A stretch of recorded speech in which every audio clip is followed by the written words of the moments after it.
This is a homemade documentary about my project, The American Trinity. And this is a picture of me and my mom, like 1980. And without her, none of this would be possible. She has been behind everything.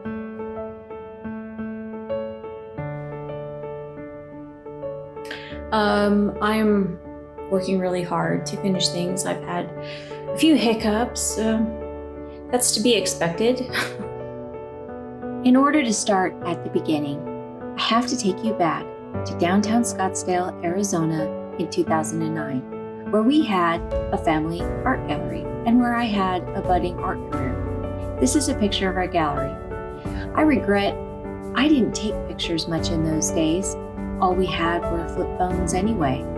The truth of the matter was, we were juggling a blended family of 6 and were always worrying because we also had a small frame shop where we made handmade frames as well. This is actually a screenshot of our old website I found on the Wayback Machine.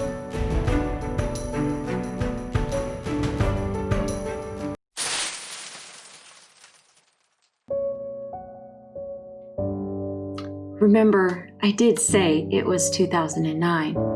Gas prices had practically doubled, which meant foot traffic to the gallery dropped off dramatically.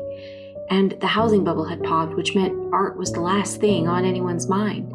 It was the Great Recession, and we were losing everything we had worked for. What's worse is it seemed the American dream was crumbling before our eyes. Not only had we lost our industry personally, but the entire nation was losing the spirit of '76. The fixation on socialism and globalism was uncomfortably calibrated. We were being told racism was galvanizing. We could see the disdain for free speech intensifying, and the only ideas coming forth to fix our country was to print more money. So since we were starting over from scratch, it seemed imperative to be part of a remedy. Enter Dennis Prager, the man dedicated to the propagation of happiness, goodness, and clarity. Number 1, sometimes you have to dream new dreams. Number 2, the bigger the government, the smaller the citizen. And number 3, the American Trinity.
Now we're all the way up to 2019, and I'm getting close to the end. I really need a frame. Meet Gary McReynolds, my mom's wonderful husband, who engineered, milled, and built a 200-pound frame by hand.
So what's next? A complete reveal is coming soon. And I think it's important to say that this project has been forged out of sheer perseverance. I have had no backing apart from a few friends' encouragement and my own mom's TLC behind the scenes. We have personally gone from the top of our game to the bottom of somebody else's. We have fended off foreclosures, bankruptcy, healthcare mandate, insurance penalties, insurance lapses in general. We have welcomed surprise twins into the world while I was completing a degree in computer information systems. We have endured health crises and marital problems, the whole gamut. We have even sold a car to buy wood for the frame. And here we are now, and the state of affairs is inflamed by 1,000, and I am watching others lose everything all over again. And so this is why I want to be part of a renaissance. I want to be part of an American Trinity spirit of 76 fresh fire of freedom renaissance. Because ideas also matter. And as I always like to say, art is a legacy from one generation to the next. I know that these are polarizing times, and we have all been pressed to find our place in relation to the line in the sand. So that is why I would like to dedicate this painting to my countrymen, to my brothers and sisters in liberty, and especially those who have been sold the lie that is bringing us all, sucking us all into bondage and tyranny.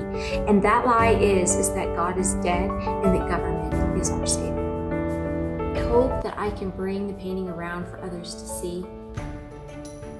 And in that moment, I hope that we can celebrate the tremendous blessings of our inalienable rights to life, liberty, and the pursuit of happiness. And in that moment, I hope that we can reignite our power as individuals and champion the American Trinity, which again is liberty. In God we trust, and E pluribus unum, for the sake of our children and our children's future.